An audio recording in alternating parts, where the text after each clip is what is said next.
just walk us through the 3-run homer? I mean, they've kind of relayed the pitch sequence to us, but what was that moment like for you? And how much of a relief was that to turn a 1-run game to a 4-run lead there? Yeah, felt really good, to come through for the guys. The past, couple series games, I was super happy with how I was producing for the team. But that's how it goes. So just got to keep moving on to that next AB. We get a lot of them, so that's the blessing of it. But yeah, he went same exact sequence to McLaughlin, and it's really nice to have really good hitters like Ben and Peyton that are similar to me with left hand side. So just really got to key in on how they're pitching them, and go up there and just be ready.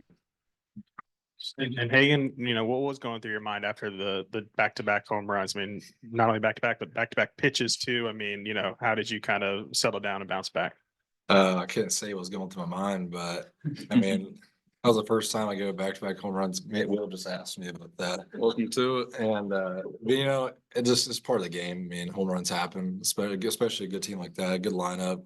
There's good approach. So I mean, you just kind of have to forget about it. Another 10 strikeout game. I mean, like, can you feel them racking up as you're pitching, or does it not feel special at all? No, I do not sense it at all. I mean, I just go out there and try to make pitches. Hey, and they only had one lefty in the lineup. I think one switch hitter, just a bunch of righties. Is that a little like frustrating, or does it change your approach at all, just having to face that many righties? No, not really. I mean, sometimes in the fall, I think we stacked up a bunch of righties against me. So I mean, just kind of figure that's going to happen today. I mean, they have really good right-handed hitters in our lineup, especially some of their middle guys and even the whole lineup really. So, I mean, it was a tough challenge. I guess for anyone that wants to take this, Jack Wagner obviously, didn't play for about a month there. And then I know you guys were really fired up to see him get the gorilla the other day. Just how cool is it to see him come through again in a big spot early in this game? Yeah, that was awesome. Jack's a really good dude. One of the best teammates I've ever played with. And I think he exemplifies better than anyone I've played with, wasn't getting in there a whole lot, but you would never be able to tell just by the way he acts and how he cheers on all the guys. Really good, really good player, but also a good glue guy, locker room guy all around. So he's just a great guy to have on the team. Kendall, you mentioned the commonality of the sequencing between, Ben and yourself. Do you all, talk at all, during the dugouts and, in between at bats with each other? And if you do, what are those conversations kind of like? Yeah, definitely. There with Ben, I didn't get to talk to him. I was walking on deck, but it's Peyton, me, Ben, we're pretty similar hitters as far as, how we do it, approach wise, all that kind of stuff. But yeah, no matter how the at bat goes, I mean, I could walk up there and have a 3-pitch strikeout, but I'm gonna go in there and let the guys know, what I see, what I think they should hunt personally. But yeah, we talk a whole lot, just trying to help each other out.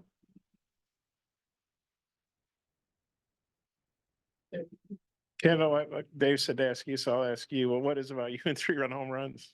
I got great teammates that get on in front of me. That's all I got.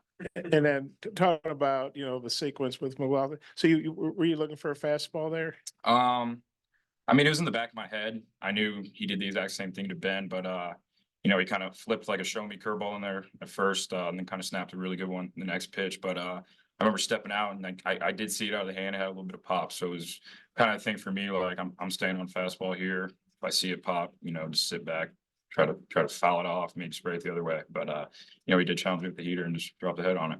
So he threw you 2 curves and then the fastball. Mm-hmm. And Will, how much does that help you and Kendall? Gives you guys the big lead like that. I mean, it's awesome pitching with a lead. You just start pitching the contact and just trying to get ahead of everybody. And 1 run's not going to kill you, and you go out there with a bunch of confidence. Well, you got the strikeout to end the 8th in a pretty big spot, 1-run game, but you just kind of casually walked off the field. Were you trying to maybe conserve some energy there? Did you kind of have a feeling you might be able to go back out in the 9th? I didn't really think anything of that walk. I was just kind of mad at myself because I walked a guy. You did have 8 strikeouts, and I know you didn't get the 9-out save, but came very close. What was working for you on the mound tonight? The cutter and fastball, and then I flipped in a couple curveballs. Kind of lost command there at the end, and I think overamped myself for that moment. But I can learn from that and grow from that. Hey, Kendall, as a lefty, what makes facing Stone Hewlett so tough? Oh, it's funky and that slider's spinning. So yeah, slider's really sharp. It moves different too. It's not like very consistent, but it's always moving a lot. And the fastball's coming back in on you too. So it's a lot of this tunneling that way. So yeah, that at least for me, and I've known Stone forever. Like I grew up playing with him, facing him.